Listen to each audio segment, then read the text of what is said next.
Here's my newly purchased 2012 Yamaha V-star 950. I just purchased it 2 weeks ago from the original owner, and at the time it had 1,500 miles on it. I did a lot of research on these bikes. The only thing I wasn't sure of, because I had never ridden one, was if the handlebars were going to be comfortable or if they were going to need extenders. Well, it turned out they needed extenders. So this here is what I put on for extenders. You can see the letter R, that means rocks, R-O-X. I got them off of eBay. These are the original risers right here. And I will show you. And there's the model number, 4RP2CC02. And here's their phone number right here. They were very expensive, $162. I hesitated to get them, but I got them. Once they were installed, I noticed my clutch cable that went through here rerouted. So I pulled this back. I loosened this. You can see the gap right here. And this nut has a gap.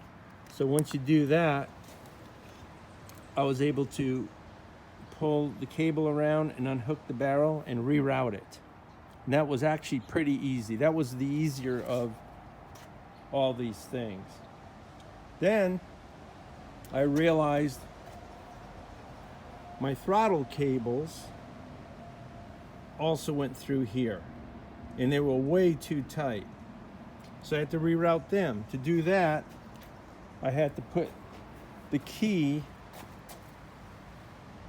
in here to pull the front of the seat up and out.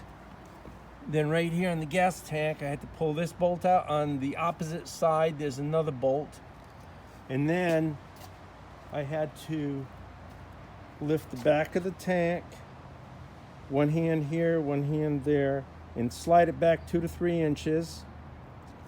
And then I had a bath towel. I had to tuck it to raise this side of the tank, because I had to unhook the cables under there.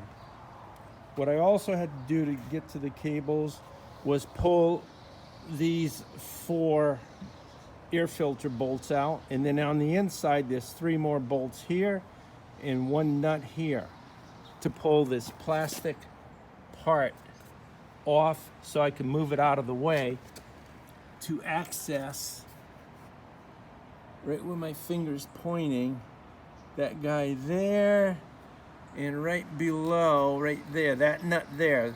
This was the most challenging part up to this point here. Loosen right behind there, and loosen this nut on this side here so that you could unhook the cables from that barrel, both sides. Then from there, I was able to pull the cables out and reroute them to the outside. Then at highway speeds they were blowing, so I put these 2 electrical ties on here. A little funky, takes care of business. Then once I had that done, the brake cable was too tight. I also considered, with the factory front brake line, to go behind, underneath, right here and behind, but my calculations, it would not have added, it wouldn't have made it any looser. It wasn't going to work. And that's why I also put this one coming up the same way as the factory installed one. The brake cable was too tight, so I could not pull the handlebars down enough. So I had to order a new cable from Barnett, which is right here. Barnett cable out of Ventura. It was $100, and here's the instructions right here. You can freeze frame if need be. And then I actually went down from Santa Barbara, it's 30 miles one way, to get them. And once I got back to Santa Barbara, I realized this piece here was incorrect. This here is the piece they gave me. And you can see, here's the factory original one. There's a much bigger bend in it right here. That's the one they gave me, so I had to go back down, and then they gave me the correct one, this one. So I was able to put it on, and then here's an original mount. I reused it right here. And then up in here, I also reused this original mount right here. And then the original cable actually came across and mounted again here. There was a metal box on it, but it was still a one piece from the master cylinder down to the caliper. So now it goes up here, and then this here was on the original one, this housing. I cut it off and put it on here. I went +3, which is an extra 3 inches in length over the stock original. So as you can see, it's more than enough, and I still have more room to adjust if I want. I think I have it pretty good right now. The 2 electric cables coming from here down to there, and also this one here going down here, were no issue at all. I did not have to do anything with either of them. Now the bolt sizes, the Barnett brake cable bolt, that's 7/16 right there. And then this one here is the factory original 12 millimeter. But the Barnett cable came with a replacement bolt. That was 9/16, but I used mine, the original 12 millimeter. This here is the Barnett cable, that's 7/16. Now as far as the mount goes, that's 8 millimeter. So, okay, here it is. 8 millimeter, that's the mount. This here is also, this mount's 8 millimeters.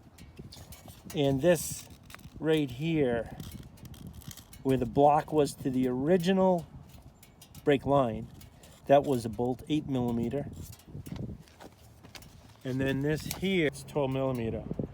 The Barnett cable came with a 9/16, but I did not use it. But I did use their crush washers. One on the inside, one on the outside. And now the comfort on the handlebars is way better. I'm happy with it.